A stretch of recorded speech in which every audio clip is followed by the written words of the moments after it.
Hi, everyone. Welcome back to the Portal to Bloom. Thanks for being here. This is episode 3, I believe. Can you believe it? I'm surprised we're still doing it.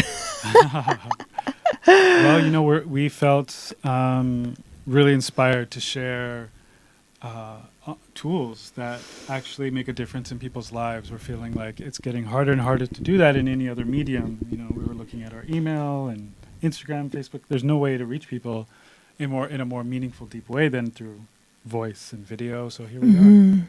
And this week we wanted to dive into unlocking the key to gratitude. To gratitude, to your magnetism, your radiant body, and what that looks like. Yeah. So, we always hear this, everyone talking about gratitude, show some gratitude, have some gratitude.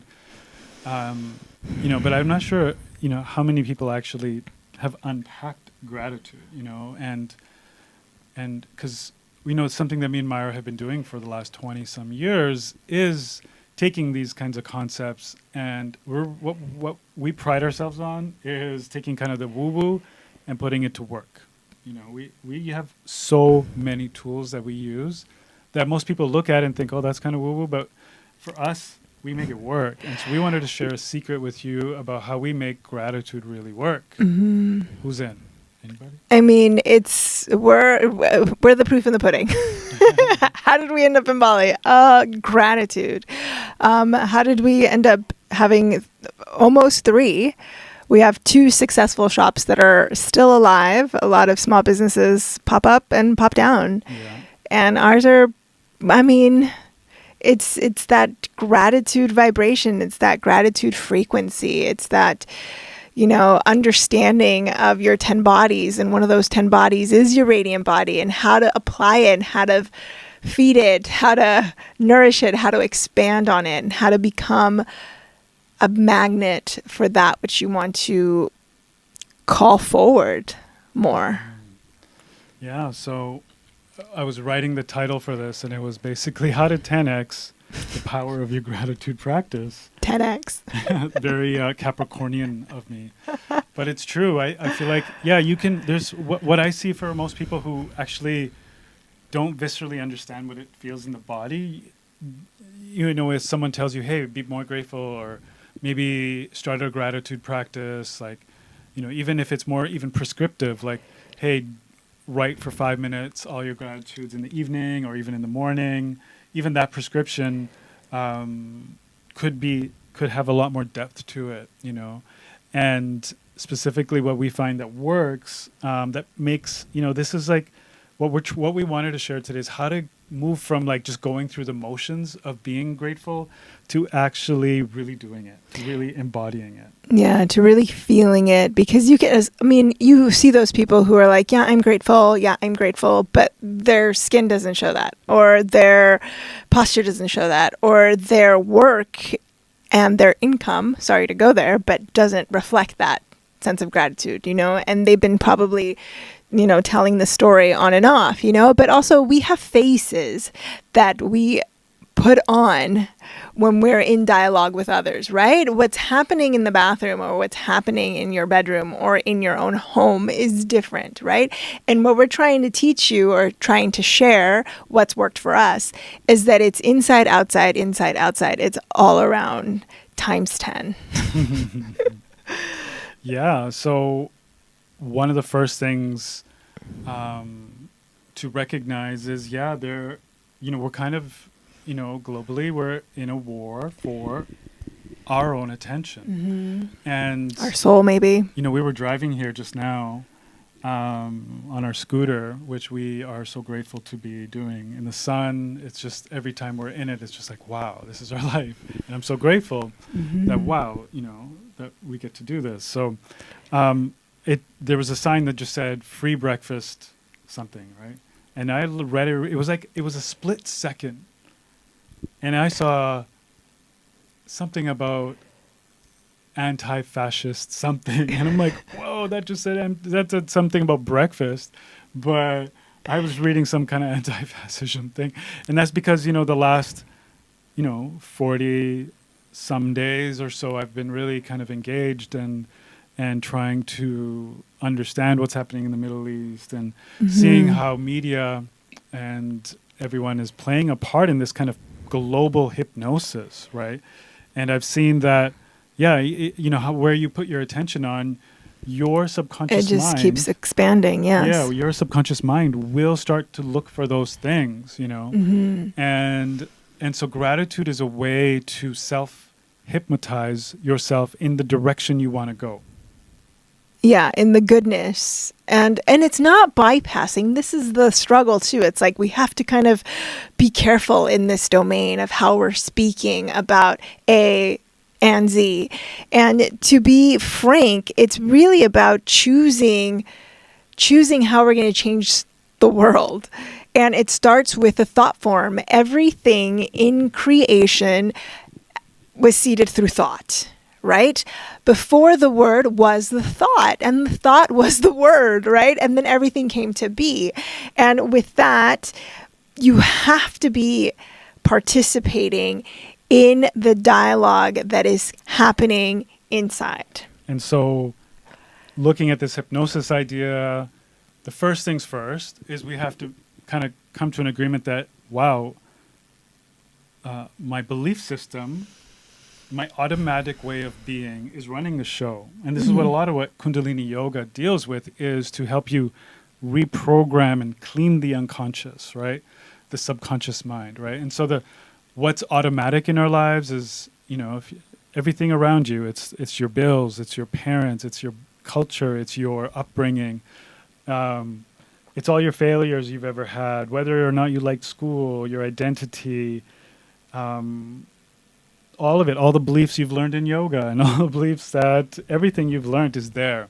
It's almost automatic. Like when I saw that sign, it was so automatic to see like this thing, the subconscious kind of presents things like that. And so in this now it's a trick. The mind he's kind of like the Joker, it's the trickery of this very sophisticated system that operates. There's two ways of being. Your automatic, which is coming really from this belief system that is heavily influenced by the media. So now you see globally this mass hypnosis of the same message coming from all the news places.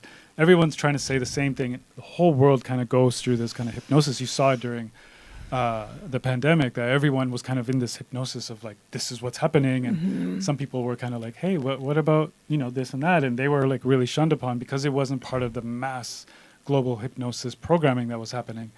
And so really this gratitude practice is something that we have the power to do. It's free. And it's good.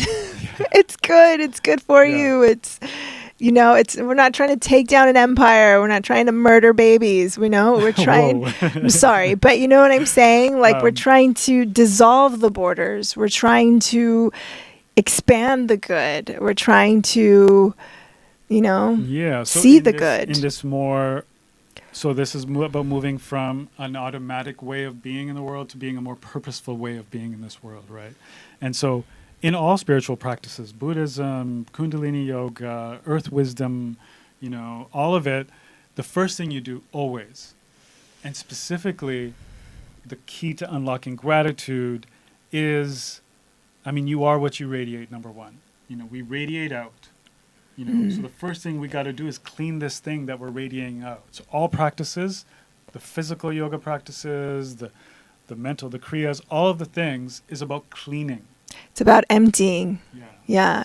Cleaning, clearing, becoming an empty vessel so that thought that then gets birthed, or the thought that you're feeding, or the prayer that you're trying to, manifest it has a healthy container. Yeah. So in this way, we create space to create magic. We clean the lens, and then this clean lens allows us to radiate in a spectrum in a way that other people can feel.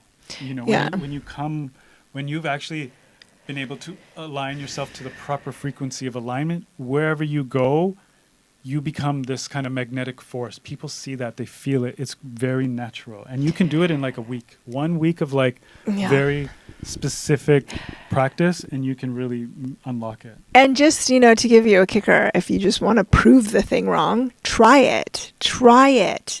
Do it for a week consistently, religiously, and like purposefully, like devotedly, if you will. And none of us in this incarnation can relate to the idea of developing some kind of devotion to something, right? So make it a devotion to yourself to apply this technique, and then go put it out into the world and prove it wrong just to motivate you. I know that that's how I work.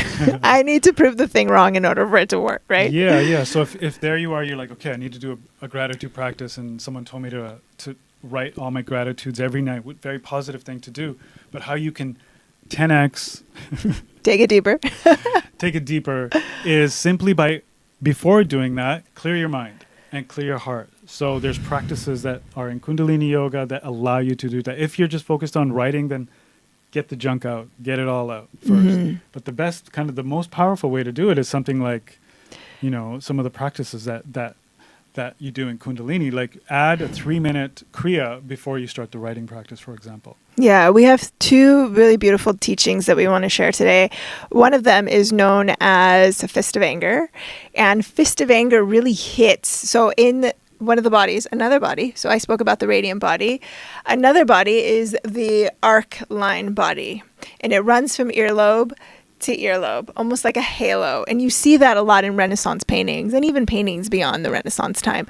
And also the woman has like a double arc line, which goes from nipple to nipple. And it's kind of the nourishment information of the maternal majesty of what it is to be a matriarchal incarnation of, becoming a mother. So in the fist of anger, what you're hitting is all of those thought forms, and you're kind of just knocking them out. You're getting them out of the way. So then once you do that, and say for 3 minutes at the least, sometimes you'll find us doing it for a minute just because we're running out of time, or we wake up late, or whatever, the kids hustle bustle. But you really want to hit 3 minutes, and it comes with a breath. It comes with a very specific pranayama. Yes. And it's through an O mouth, and simultaneously, it's not taught to pump the navel with this Kriya, but we've added a pumping of the navel with kind of like an O mouth breath of fire.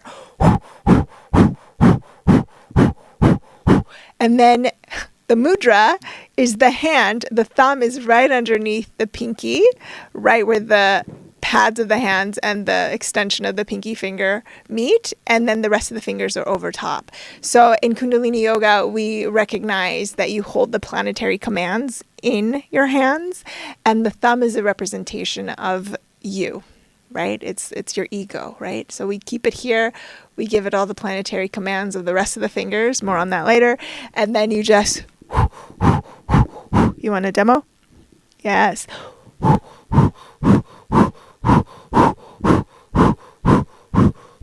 And you do this for 3 minutes at the least, if you can, and try not to stop, and to move through the emotions, move through the resistance, move through the fatigue, and know that you're going to be okay. It will get painful, but sometimes we need to go through some pain to break through some thought patterns. Yes. And then you'll feel good afterwards, right? And to finish, you just bring the arms up, take a deep breath, inhale, hold the breath for a couple counts, maybe do it 2 extra times, and then just exhale, relax. And then from there, now that you cleared up all the garbage, you can move into a nice writing of what you're grateful for. Or you can add the addiction meditation as well. Yes, yeah. So you can do that. You can design it. This is the freedom for you to design it however it feels right for you. So if you have 3 minutes, do fist of anger. If you have 6 minutes, do add on fist of anger. Sit in meditation for a minute, and then start your addiction meditation. Do you want to talk about that real quick? Yeah. So the addiction meditation is, again, another mudra, again working with the thumb, which is the representation of the self. You take the rest of the fingers and you kind of either press them into the palms of the hands. This is how I seen it be taught. I've noticed other teachers kind of teach it with a little bit of a limp fist, but however it feels comfortable for you. I do it the traditional way because I'm a traditionalist. And you press the thumbs at the temples of the sides of the head. Okay. And then you lock the back molars. So you're pressing the backs of the teeth down. And then you're finding a rhythm of a 4-count rhythm. And you're pressing down, mentally reciting a mantra that goes sa, ta, na, ma. So with your own inner mind's voice, you're reciting sa, ta, na, ma over and over and over and over and over and over and over and over and over and over and over and over and over again for, again, 3 minutes. If you can make it, if you can make space for it, if you can empty yourself enough to make space for it. And that just hits kind of a different level of clearing out what you're consciously addicted to. But what's so beautiful about this Kriya, this meditation, this technology, is that it also clears out any unconscious addictions, and some of us are walking around fully, readily aware of our conscious addictions, of course. And then there's the undertow of those subtle things, those subtle habits that we're doing unconsciously, those subtle thoughts that we're doing unconsciously, those subtle remarks that we're saying unconsciously, like we don't realize the effect of it unless you were really dialed, right? And then you see, oh, wow, that is a mantra that I don't want to carry. Like, for example, I kept saying with my children, like if I would make a mistake or if I forgot something, I'd keep saying, oh, silly mommy, I'm just such a silly mommy, not knowing that, Kids will repeat it. The kids will repeat it. Oh, mama, you're so silly, And then now having German friends, which the word silly is not an appropriate word for a child to use towards their parents. So that was a little bit of a course adjustment and self-evaluation. And that's what comes up. So you're trying to get those things out. And I'll also just kind of explain, because some people like to know what they're saying because we're, infodimensionally addicted to more information. To get to where, I have no idea. But so the sat is kind of this vibrational frequency that connects to infinity. It's kind of the truth of the cosmos, right? And when you go to the ta is life, the birth that came through infinity, right? It's that life force energy. And then you hit the na, and na is death, it's transformation. And then you go to ma is the rebirth. So you're tapping into the cosmic field, you're giving that cosmic field the initiation to birth something or see what's birthed already in its place, and then give it the opportunity to die or to transform, and then give it the opportunity to become reborn again. And you're just reciting that as a prayer, as a mantra, as a vibratory frequency through your whole system. And it's working for us. It's worked miracles for us. So we'll leave in the show notes or wherever you end up finding this podcast and video, we will share 2 mantras that you can use. One for the first mantra. Yeah, the fist of anger. And then for the addiction meditation, we'll also leave a different mantra that you can do. And it's also good to kind of sing them out loud as it goes, right? Well, the ego eradicator is meant to be, internal, okay. And because your mouth is closed and your molars are locked, but play the mantra as like a background so that you have kind of a sound current vibrational uplifter. So yeah, we'll definitely provide like a link to a track that we like.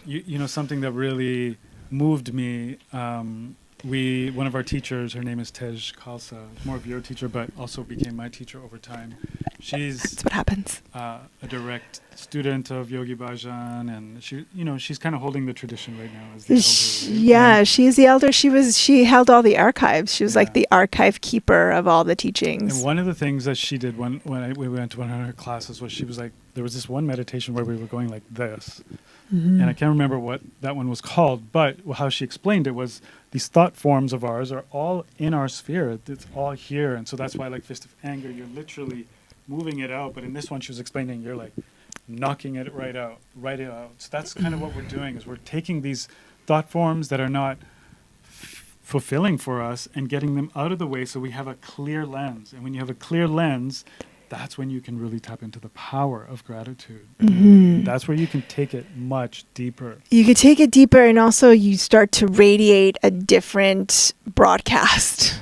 Yeah. So you're no longer radiating whatever thought forms you were carrying before. Now you're radiating that gratitude. And you said something really beautiful today, this morning during tea ceremony. You said that you were focusing on being, what are you grateful for? And you said, actually, I'm full of greatness, you know, and that was so beautiful to like walk in your greatness, you know, and that's also like in your sovereignty, in your royalty, in your knowing that, I mean, as much as there is darkness, you are choosing to be the role model for light. You're choosing to be the conduit, the lighthouse bearer. You know, and this is a relationship that you're developing, right?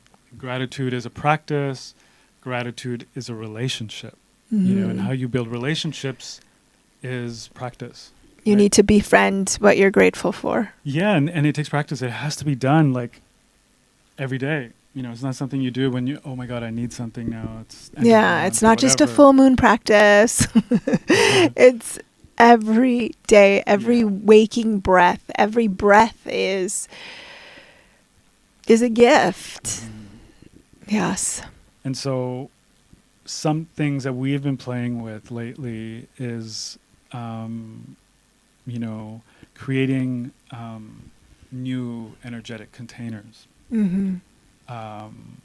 And one of them, if you are trying to create a relationship with gratitude, what we're doing is we're trying to set up weekly, monthly meetings with friends and people who are mentors, people who can kind of see us clearly and help us move along. Now, some of those people you may not be able to access them physically. It might just be through a podcast like this, but we're creating this new energetic container. You know, here we are recording this podcast. This is a new energetic container for us.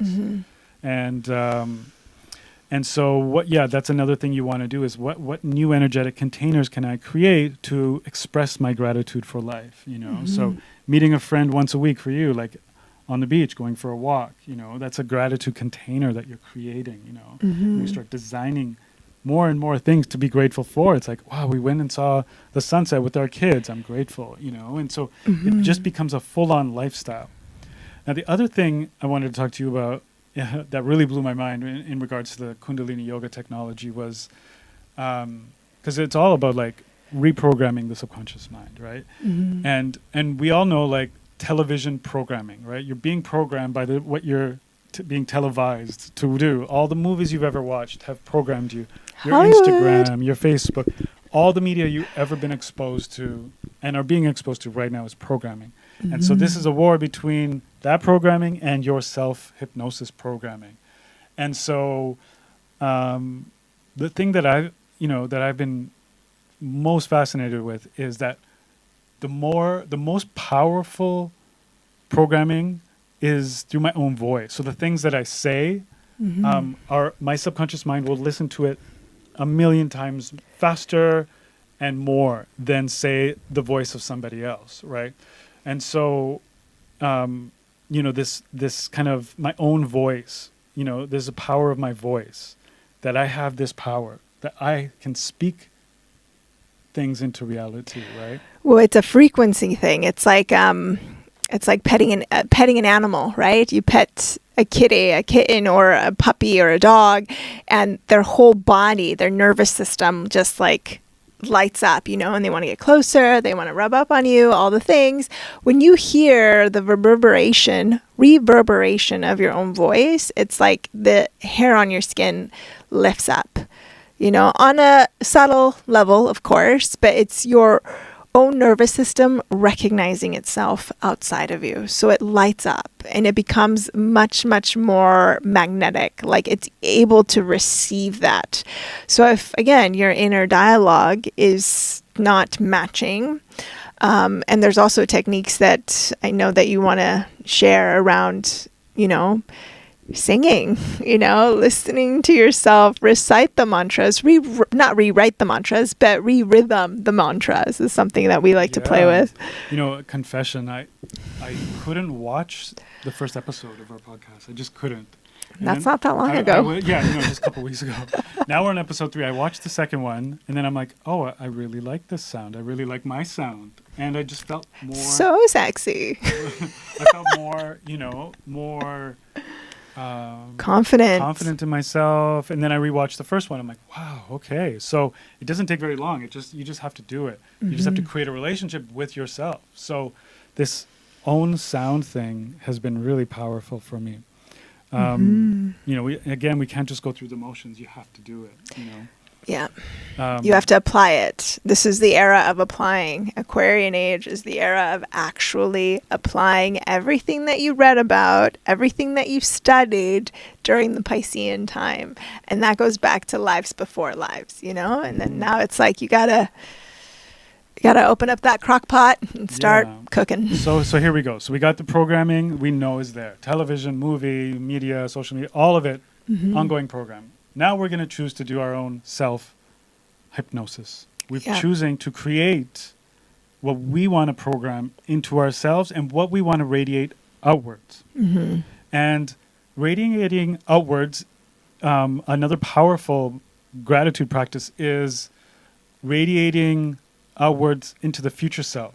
So being grateful for the things that haven't quite happened yet, but that are going to happen, that you've decided that I am going to do this. I am going to manifest this. I'm going to complete this project. I'm going to, and so bringing the future self into the now. So we collapse timelines when we can bring this kind of gratitude about the future self. So part of my personal practice is, I do the cleansing, I do the clearing.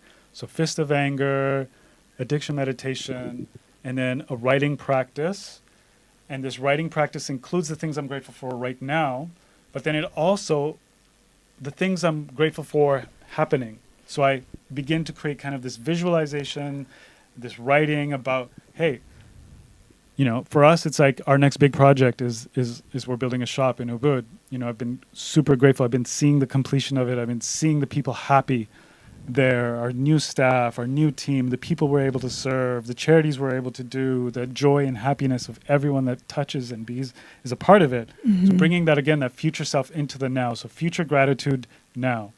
And the more we can bring the future into the present, the more it becomes real. And it has to be repeated over and over again. And that's the real thing. That's the secret sauce of gratitude and really expanding is this like collapsing timelines by bringing the future here using gratitude. Yeah, makes sense? Completely makes sense, because that is something that I like to share. And you haven't been to one of my classes, but I teach a full moon class. Somebody has to take care of the kids. Somebody, working mom. No, so in my full moon classes that I teach virtually online, we do this, gratitude scribing, which is really important for you to write with, with your dexterity, because it does something to the neurology of the dark matter in the brain. So it's really good versus texting, right? I know it's so easy to text, but to take it up a notch, it would be really beautiful to have you consolidate, say a list of 10 things you're grateful for, and then add from that list, things that you're grateful for the future to come forward, and then writing it down as if it's already happened, right? So I am grateful for the beautiful opening of our Ubud shop. We had, 15 million in sales. This is IDR, not USD. So, you can Why not US? All right, let's do it. And you can put it in that present tense context and then record it. Record it, right? You record it, and then very easy to do now because we have so much technology that's supportive, and then you can put some kind of high frequency hertz on the back of it and just sit and meditate, listen to your own sound current, and use your own mental screen technique of how to visualize that in actuality. And once you start to visualize that, start to embody it in your emotions, right? Because you choose to radiate, right? Put it into action. Choose to radiate and put it into the emotion, right? Choose to radiate and put it into a feeling. And then choose to radiate into a persistency. And be consistent with it. Be, devoted to it. And yes, this might sound like, another manifestation technique. No, this is kind of like when we're doing these things to better our own personal lives, you have to keep in mind of how you're going to elevate those around you. So it becomes a community uplifter. It becomes kind of like you're in collaboration with spirit, because you're making moves for the betterment of those around you. Right? Because if you start to prosper, those around you start to prosper. And if they start to prosper, in that frequency, they can start to do good. Does that make sense? Mm-hmm. Yeah. You have to, at the end of the day, realize that you're not trying to get something. You kind of already have it. It's already in you. And this gratitude becomes your North Star. It becomes a way of being, and this is when all of your reality can change. And that's when things become manifest that are way beyond your expectation, for example. If life becomes miraculous. And guess what? It's available to you right here and now, and it's totally free. It's totally free. You don't have to pay for anything. So gratitude can be taken levels, right? Like anything in life. But we hope that some of these simple techniques of clearing the mind, use whatever tools you want. We love some technologies that we use in Kundalini Yoga, recording your own voice, writing down your gratitude practice, and then recording the voice, listening to it. We dive deeper into it in the Bloom portal that we're creating together, and we take you through a quest of like how to really integrate this, but it's quite simple. It is what we've just said. Yeah. Anything else you want to share? No, I feel pretty good. Yeah. About my oversharing. Well, like in summary, like we all have like a lot going on. There's a lot of information that we're taking in. We have anger, frustration. We have expectation. We have mass media feeding information. We're consuming more information now in an hour or even in minutes than people used to consume in months, years, compared to even like the 80s, 90s, you weren't around in the 70s. I was barely around in the 70s. Yeah. We consume more information now than most humans did in times before us. So just realizing that we have to have a practice of clearing and cleaning. And then when we do this gratitude practice, we can actually come from the heart. And when you come from the heart in your gratitude practice and then draw that future here, miracles happen. So many things are possible. Yeah. So, everything prospers me now. Every day and in every way, I'm growing even more vibrant and even more radiant. Every day and every way, I'm growing richer and wiser. And so it is. And so it is. Aho. Aho. Satnam. Satnam. Thank you for joining us again on episode 3. We hope to see you again. And look out for the Bloom, Portal to Bloom membership and all the things that we're about to do. It's quite exciting. What we're doing is we're starting to bring all the different technologies that, like gratitude, that we've been doing for the last 20-some years, and we're kind of summarizing this. This is what I do. This is what Myra does. Is we're fascinated with concepts, and we simplify them, we integrate them, we test them, and then we're bringing it to you guys into like, here's how we did what we did, and here's what's working.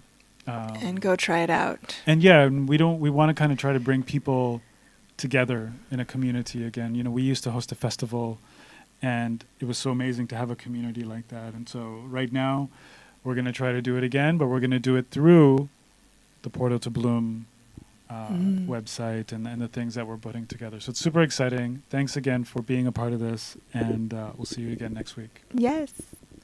Satnam. Sadnam.